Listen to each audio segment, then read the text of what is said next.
میں امداد عمرو سمجھ نہیں آ رہا کہ حکومت پھنسی ہے یا عمران خان صاحب ایک ایسا مقدمہ جس میں عمران خان صاحب کے خلاف حکومت کارروائی تو چلوانا چاہتی ہے، جس میں عمران خان صاحب کو موجودہ چیف جسٹس یحییٰ آفریدی صاحب 2022 میں جرم کے مرتکب قرار دے چکے ہوئے ہیں، لیکن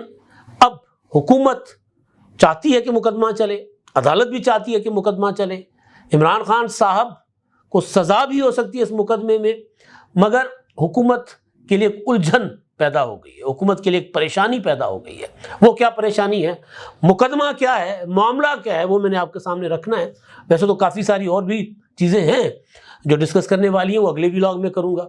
امریکہ نے وہ جو کن کن ممالک پر پابندیاں لگائی ہیں ان کے شہریوں پر، اور اس کے علاوہ مقدمات جو جعفر ایکسپریس پر حملے کے بعد جو خبریں پھیلائی گئی، افواہ سازی کی گئی، یا ریاست کا خیال ہے کہ ریاست کو نقصان پہنچایا گیا، دشمن کے ہاتھوں کھیلا گیا، تو اس میں مقدمات جو ہے وہ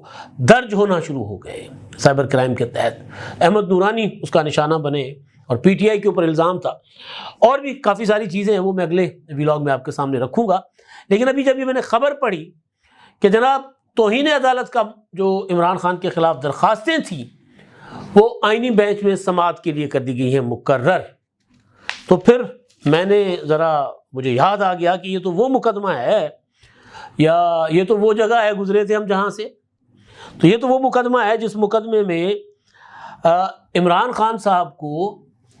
اسلام آباد ہائی کورٹ بار کی درخواست پر، جو ایک درخواست وہ نمٹا دی گئی تھی، اسلام آباد ہائی کورٹ کی بار کی درخواست ذرا الگ سے تھی، حکومت نے درخواست دائر کی تھی، وزارت داخلہ نے درخواست دائر کی تھی کہ بھائی عمران خان صاحب نے کمٹمنٹ کی عدالت کے ساتھ، عدالت کے احکامات تھے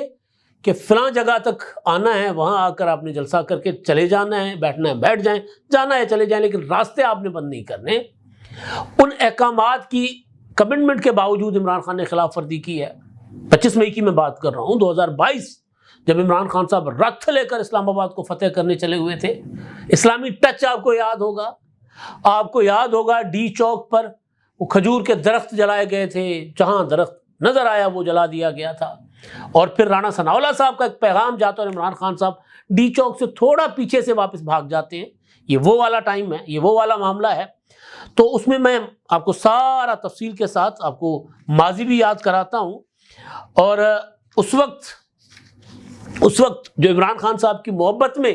گوڈے گوڈے مبتلا جج صاحبان تھے، عمر عطا بندیال صاحب، جب توہین عدالت کی درخواست وفاقی حکومت نے، وزارت داخلہ نے دائر کی اپنا 25 مئی کے بعد، 26 مئی کے بعد، تو عمر عطا بندیال صاحب کے یہ ریمارکس رپورٹ ہوئے تھے۔ انہوں نے کہا تھا کہ ہو سکتا ہے کہ عدالت کے احکامات عمران خان صاحب تک نہ پہنچے ہوں۔ تو آپ سوچ رہے ہوں گے کہ میں اصل مدعے پر آئے بغیر آپ کو ادھر ادھر کی کہانیاں کیوں سنا رہا ہوں، تو میں ذرا تھوڑا سا آپ کو بتا رہا تھا کہ ہوتا کیا رہا ہے۔ اب ہوا کچھ یوں تھا کہ جناب 10 اپریل 2022 کو عمران خان صاحب کی حکومت آئین کے طریقہ کار کے تحت آئینی تقاضوں کو ملحوظ خاطر رکھتے ہوئے حکومت کے خلاف تو اپنا تحریک عدم اعتماد منظور ہو گئی، جو کہ 3 اپریل کو عمران خان کی سازش کے تحت آئین توڑ کر اس وقت کے ڈپٹی اسپیکر قاسم سوری آج کل بھاگے پھرتے ہیں اور پتہ نہیں کس طرح کی باتیں کرتے ہیں باہر بیٹھ کر پاکستان کے اداروں اور پاکستان کی ریاست کے خلاف، لیکن بہرحال وہ ان کا اپنا عمل ہے، میں اس پر ابھی بات نہیں کرنا چاہ رہا، لیکن انہوں نے آئین توڑا۔ اور 7 اپریل 2022 کو سپریم کورٹ آف پاکستان نے وہ جو خود نوٹس لیا تھا 3 اپریل کو، کہ یہ کیسے ہو سکتا ہے کہ آئین کے تحت جب تو اپنا تحریک عدم اعتماد جمع ہو جائے تو اس کے بعد اس پر عمل درآمد لازمی ہے، ووٹنگ کروانا لازمی ہے، کامیاب ہو ناکام ہو اگے تیرے پاگ لچھی ہے، وہ تو پھر قسمت ہے نا وزیر اعظم کی یا اپوزیشن کی جو تحریک عدم اعتماد لائی، لیکن ووٹنگ روکی نہیں جا سکتی۔ فواد چودھری صاحب کھڑے ہو گئے تھے، آپ کو یاد ہوگا، سپریم کورٹ نے پھر یہ کہا کہ جب آپ نے 9 اپریل کو تحریک عدم اعتماد پیش ہونے دینی ہے، اس پر ووٹنگ ہونے دینی ہے، تو ہوا یہ کہ 9 اپریل کو بھی پورا دن تماشا لگایا گیا۔ اسد کیسر صاحب بیٹھے رہے، اٹھتے رہے، عمران خان نے جناب وزیر اعظم ہاؤس میں میٹنگ بلا لی، یہ ہو گیا وہ ہو گیا، سارا دن آڑیاں جاڑیاں لگی رہی. پھر آپ کو خبر یہ بھی آپ نے سنی ہوگی اس وقت کہ جی وہ اپنا کچھ ہیلی کاپٹرس آئے ہیں، کوئی عمران خان کو کسی نے تھپڑ چھپڑ مارا ہے. اس کے بعد پھر عمران خان اسد کیسر ریزائن کر کے چلے جاتے ہیں، پھر بیٹھ جاتے ہیں رات کو کوئی 11:55 پر ایاز صادق صاحب پینل آف چیئرمین کے طور پر، پھر وہ اجلاس اگلے دن کے لیے ملتوی کر کے، اور پھر 12:01 پہ دوبارہ کاروائی شروع ہو جاتی ہے، یعنی 10 اپریل ہو جاتی ہے. اور یہ سازشیں ہو رہی ہوتی ہیں. تو وہ جو رولنگ تھی وہ فواد چودھری صاحب نے ایک سوال اٹھایا تھا کہ جی کیا کسی بیرونی سازش کے تحت تحریک عدم اعتماد پیش ہو سکتی ہے؟ آپ کو یاد ہوگا تو اسد سوری نے کہا نہیں ہو سکتی، تحریک عدم اعتماد مسترد. عمران خان نے بعد میں انٹرویو دے کر میں کہا تھا کہ اگر اسد کیسر وہ بیٹھے رہتے اور وہ اپنی سیٹ سے نہ ہٹتے اور وہ 9 تاریخ گزر جانے دیتے تو تحریک عدم اعتماد ہم پی جاتے. یعنی انہوں نے انٹرویوز میں اعتراف کیا کہ میں آئین توڑنے کی میں نے سازش کی تھی بطور وزیر اعظم. اور پھر جیسے ہی اپنا ڈپٹی اسپیکر نے رولنگ دی تھی تو آپ کو یاد ہوگا کہ عمران خان صاحب کا پہلے سے ریکارڈڈ ویڈیو بیان جاری کیا گیا کہ جی میں صدر کو اسمبلیاں توڑنے کی ایڈوائز کرتا ہوں، اور صدر نے پہلے سے تیار کیا ہوا اسمبلیاں توڑنے کا جو نوٹیفیکیشن جاری کر دیا اسمبلی توڑنے کا، اور جی عام انتخابات کروائیں 90 دن کے اندر. تو اس کے خلاف پھر عمران خان صاحب جو تحریک عدم اعتماد وہ سپریم کورٹ نے خود نوٹس لیا. پھر وہ 10 تاریخ کا قصہ میں نے آپ کو بتا دیا. پہلا قصہ میں آپ کو 7 کا بتا رہا تھا، 3 کا بتا رہا تھا، دوسرا 10 تاریخ کا. 7 تاریخ کو سپریم کورٹ کا فیصلہ. تو اب کافی ساری میں نے چیزیں کنفیوز کر لی ہیں، لیکن بہرحال جب تحریک عدم اعتماد کامیاب ہو گئی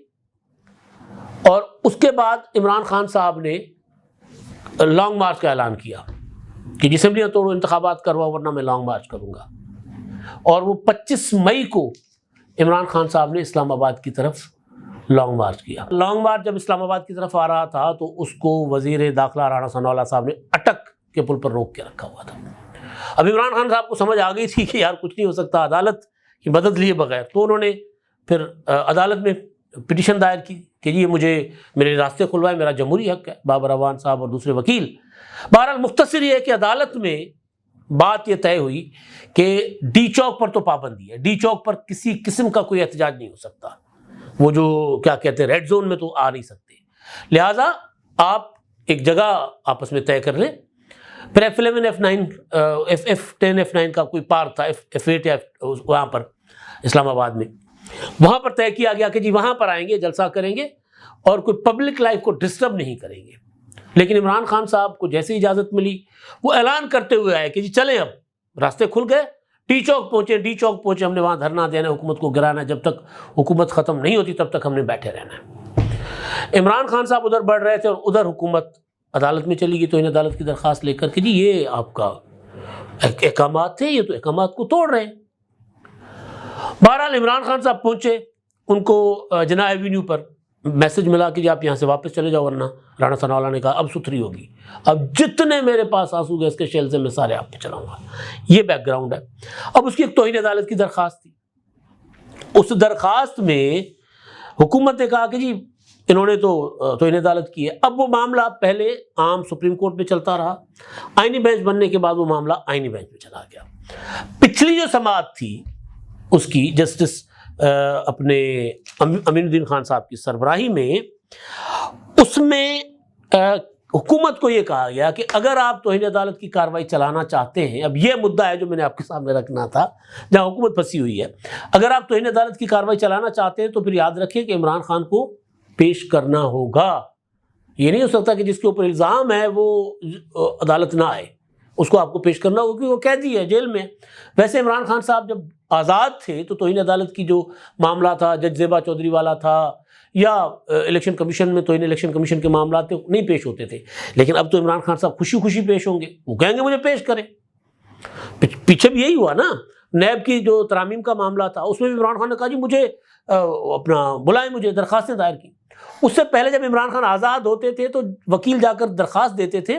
کہ عمران خان کی تو جان کو خطرہ ہے، وہ بالٹیاں پہن کے آتے تھے، آپ کو یاد ہوگا. اب یہاں عمران خان نہیں پھنسا ہوا، یا حکومت پھنسی ہوئی ہے. اب عدالت کہہ چکی ہے کہ جی آپ اگر یہ معاملہ چلانا ہے آپ نے تو عمران خان کو لانا ہوگا. اب حکومت پریشان یہ ہے کہ یار اس معاملے میں جو اسلام آباد ہائی کورٹ کی ایک درخواست سپریم کورٹ آف پاکستان نے 1 جون 2022 کو نمٹا دی تھی، اس درخواست میں الیکشن اپنا جو موجودہ چیف جسٹس ہے یہ آفریدی صاحب، انہوں نے جو اختلافی نوٹ لکھا تھا، 14 صفحات پر مشتمل فیصلہ تھا، جسٹس عمر عطا بندیار نے تحریر کیا تھا، اس میں تو میں نے بتایا نا کہ خود ہی وہ بابر اعوان وغیرہ کو لکمے دے رہے تھے نا کہ ہو سکتا ہے کہ عمران خان کو عدالت کے اس فیصلے کا پتہ نہ ہو کہ جی عدالت نے ڈی چوک پر آنے سے منع کیا۔ عمر عطا بندیار نے کہا ہو سکتا ہے عمران خان کو پتہ نہ ہو، تو پھر بابر اعوان نے کہا ہاں جی ہاں بالکل ایسا تھا، ہوا یہ تھا کہ جی وہاں پر ٹیلی فون سروس بند تھی، انٹرنیٹ بند تھا، تو ہم فون کرنے کی کوشش کر رہے تھے، عمران خان سے رابطہ نہیں ہو رہا تھا، یہ نہیں ہو رہا تھا، وہ نہیں ہو رہا تھا۔ تو اس سائڈ کی جو درخواست اسلام آباد ہائی کورٹ کی، اس میں انہوں نے نمٹا کے عمران خان صاحب کو ذرا ریلیف دینے کی کوشش کی، لیکن یہی آفریدی صاحب نے جو اختلافی نوٹ لکھا وہ یہ کہ عمران خان نے اپنے کارکنان کو ڈی چوک پہنچنے کا کہا اور 25 مئی کے عدالتی احکامات کو نہیں مانا۔ میں اس بات سے آمادہ نہیں کہ عمران خان کے خلاف کارروائی کے لیے عدالت کے پاس مواد موجود نہیں ہے۔ نہیں، یہ یعنی وہ توہین عدالت کر چکے ہیں، وہ کہہ رہے ہیں مواد، ٹھوس مواد موجود ہے۔ میری رائے کے مطابق عمران خان نے عدالتی احکامات کی عدولی کی، خلاف ورزی کی۔ اختلافی نوٹ میں لکھا کہ عدالت کے پاس عمران خان کے خلاف کارروائی کرنے کے لیے کافی مواد موجود ہے۔ جسٹس یحییٰ آفریدی نے عمران خان کو توہین عدالت کا نوٹس جاری کرنے کی سفارش کی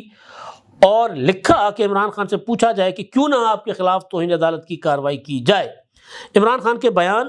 جو تھے وہ اس وقت سپریم کورٹ میں چلائے گئے تھے، جس میں عمران خان صاحب کہہ رہے تھے کہ ڈی چوک پہنچنے کی کوشش کریں، میں انشاءاللہ گھنٹے ڈیڑھ میں ڈی چوک پہنچ جاؤں گا۔ تقریریں کرتے آ رہے تھے، جگہ جگہ کرتے آ رہے تھے۔ اور آفریدی صاحب لکھتے ہیں کہ جی میرے خیال میں عمران خان کا یہ بیان، اور جب وہ بیانات سامنے ان کے رکھے گئے تو اس کا حوالہ دے کر وہ کہہ رہے ہیں کہ چلایا گیا بیان، اور بیان کے بعد کا عمل 25 مئی کے عدالتی احکامات سے ماورا تھا۔ بادی نظر میں عمران خان نے عدالت کے 25 مئی کے احکامات کی حکم عدولی کی۔ ابھی حکومت کو پتہ ہے کہ یہ اختلافی نوٹ موجود ہے، حکومت کے پاس بتھیرا مواد موجود ہے کہ جی عمران خان نے توہین عدالت کی ہے، لیکن یہ ہو نہیں سکتا کہ اب جو 21 مارچ کو توہین عدالت کی جو چیف اپنا جسٹس امین الدین خان صاحب کی سربراہی میں 5 رکنی آئینی بینچ سماعت کرے گا حکومت کی درخواست پر، توہین عدالت کی درخواست پر، تو اس پر گراؤنڈ موجود ہے، ثبوت حکومت کے پاس موجود ہیں، لیکن اب مسئلہ یہ ہے کہ عمران خان صاحب کو پیش کیا جائے گا یا نہیں کیا جائے گا۔ اب حکومت پریشان ہوگی کہ ہم یہ کارروائی چلانا چاہیں، کیونکہ آئینی بینچ کر یہ رہا ہے کہ جی معاملات کو نا وہ لٹکا نہیں رہا۔ آئینی بینچ میں یہ فائدہ ضرور ہوا ہے کہ جو چیزیں ہیں یہ جو چلانی ہے چلائیں، نہیں چلانی بتائیں۔ اگر حکومت اپنی درخواست واپس لے لیتی ہے تو پھر یہ حسرت رہ جائے گی حکومت کے دل میں، اسٹیبلشمنٹ کے دل میں، کہ یار توہین عدالت میں تو کچھ سال سزا ہو سکتی تھی عمران خان صاحب کو، ٹھوس مواد ہے تو کیا کریں۔ لیکن پھر پیش کرنا پڑے گا عمران خان صاحب کو۔ اگر اس معاملے میں عمران خان صاحب کو عدالت میں پیش کر دیا گیا تو پھر ریت چل پڑے گی، ہر معاملے میں پی ٹی آئی کے وکیل، عمران خان کے وکیل کھڑے ہو جائیں گے کہ جی عمران خان کو پیش کریں، وہاں بھی تو پیش کیا تھا نا، یہاں بھی پیش کریں۔ ابھی کل پرسوں دیکھیں کیا ہوا، مشال والا جو معاملہ تھا، مشال یوسفزئی صاحبہ والا، وہ کہتی ہے میں عمران خان کی وکیل ہوں، اور جیل سپرنٹنڈنٹ کہتے ہیں جی عمران خان صاحب ہمیں جو لسٹ دیتے اس میں ان کا نام نہیں ہوتا۔ ہم نے ان سے پوچھا، انہوں نے کہا نہیں، اس سے ملاقات نہیں کروانی۔ مشال یوسفزئی صاحبہ کو ہم نے بٹھایا، عمران خان نے کہا نہیں ملاقات کرنی۔ جج جو ہے اسلام آباد ہائی کورٹ کے جسٹس سردار اعجاز اسحاق صاحب، انہوں نے کہا میں تیرے تو مینو یقین نہیں ہے، ان کو کہا جیل سپرنٹنڈنٹ کو، لہٰذا کمیشن بٹھاتے وہ جا کر عمران خان کو سے پوچھے گا کہ جی ہاں جی مشال یوسفزئی آپ کی وکیل ہیں کہ نہیں ہیں۔ تو ایک اچھا اس میں عدالت نے یہ کہا تھا پچھلی سماعت پر کہ یہ پیش کریں عمران خان صاحب کو ویڈیو لنک پر، اور 2 بجے تک پیش کریں، ورنہ 3 بجے عمران خان کو بنفس نفیس ہمارے سامنے لائیں۔ تو ایڈوکیٹ جنرل نے آ کے بتایا کہ جی نہیں ہم نہیں پیش کر سکتے، سیکورٹی کے ایشوز ہے، آئی جی سے بات ہوئی ہے، اور ویڈیو لنک پر بھی اس لیے نہیں پیش کر سکتے کہ وہاں پر لنک ڈاؤن ہے۔ اب ہو یہ رہا ہے کہ حکومت کو اور اسٹیبلشمنٹ کو ظاہر اس میں کوئی ڈھکی چھپی بات نہیں ہے۔ عمران خان صاحب کی ایک تصویر بھی پرابلم کریٹ کرتی ہے۔ آپ کو یاد ہوگا نیب ترامیم کے جو معاملہ تھا، اس میں عمران خان صاحب کو ویڈیو لنک پر پیش کیا گیا اور اس میں عمران خان صاحب نے تقریر کرنے کی کوشش کی تو قاضی فائصہ صاحب نے کہا کہ جی اب سیاسی بات آپ نہیں کرتے، لیکن بہرحال انہوں نے موقع، انہوں نے کہا ٹھیک ہے بولے، انہوں نے لمبی چوڑی تقریر کی۔ انہوں نے کہا جی میں اول تو آپ کو مدعے پر بات کرنی تھی، لیکن اس سے اگر آپ یہ کہتے، آپ کو جواب میں نہیں دینا چاہتا، اگر میں آپ کو ٹوکتا، میں بات نہ کرنے دیتا، آپ کہتے میں نے آپ کو بات نہیں کرنی تھی، تو آپ نے کھل کے بات کر لی، اب بس۔ تو اس کے بعد پھر ظاہر وہ خبریں بھی بنی، پھر ایک تصویر آ گئی جی نیلی شرٹ پہنے ہوئے، لو جی کپتان، مطلب اس تصویر پر بھی اچھا خاصا سوشل میڈیا پر واویلا مچا پی ٹی آئی کی طرف سے۔ تو اس سچویشن سے بچنے کے لیے حکومت عمران خان صاحب کو پیش کرنے سے گریز کرے گی، لیکن یہ حسرت، یہ خواہش کہ مواد تو کافی، اور میں بھی سمجھتا ہوں کہ عمران خان نے توہین عدالت کی ہے، آرڈر بڑے کلیئر تھے، تو پھر اب حکومت کرے گی کیا؟ اب اس میں عمران خان صاحب جو ہیں وہ 14 سال تو پہلے ہی جیل میں ہے نا، عمران خان صاحب تو چاہیں گے کہ ان کو پیش کریں، بے شک 2-3 سال سزا ہو جائے، 14 سال کی تو القادر والی سزا عمران خان بھگت ہی رہے ہیں نا، تو ایک اور سزا ہو جائے گی، تو چلے وہ کاٹ دیں گے، ایک اور سزا کاٹ لیں گے، لیکن وہ کم از کم عمران خان صاحب یہ والا جو ہے نا وہ توڑنا چاہ رہے ہیں کہ عمران خان کو پیش نہیں کیا جا سکتا۔ اب حکومت یا تو توہین عدالت کی درخواست وتھڈرا کر لے یا پھر عمران خان صاحب کو پیش کرے، کیونکہ آئینی بینچ ممکن ہے کہ حکومت کی کوئی اور آپشن، کوئی اور دلیل قبول نہ کرے۔ تو اس لیے میں نے کہا کہ یار یہ میں نے اس لیے بیک گراؤنڈ آپ کو بتایا کہ چکر کیا تھا، معاملہ کیا تھا، اور حکومت میں جانے کے بعد، حکومت سے جانے کے بعد 2022 میں عمران خان صاحب نے پہلا جو ایڈونچر کیا تھا وہ 25 مئی کا تھا، اور پہلے ایڈونچر میں ہی وہ جو ہے عمر عطا بندیال صاحب کی سہولت کاری سے انہوں نے توہین عدالت کی تھی۔ عمران سہولت کاری کا میں لفظ استعمال کر رہا ہوں، انہوں نے توہین عدالت کی تھی، اور بندیال صاحب نے کہا نہیں کوئی گل نہیں، جا تو جی لے اپنی زندگی سے عمران۔ انہوں نے عمران خان صاحب کے خلاف کوئی ایکشن نہیں لیا تھا، انہوں نے لینے بھی نہیں دیا تھا، لیکن مسئلہ یہ ہے کہ یہاں پر ثبوت بھی ہیں، گواہ بھی ہیں، ویڈیوز بھی ہیں، سارا ریکارڈ موجود ہے، اور اصل اب میں حکومت کا حوصلہ چاہیے، ہمت چاہیے کہ عمران خان کو پیش کریں۔ اب کرتے ہیں نہیں کرتے، 21 مارچ کو پتہ چل جائے گا کہ معاملہ کہاں جاتا ہے۔ اب تک کے لیے اتنا ہی، اللہ حافظ۔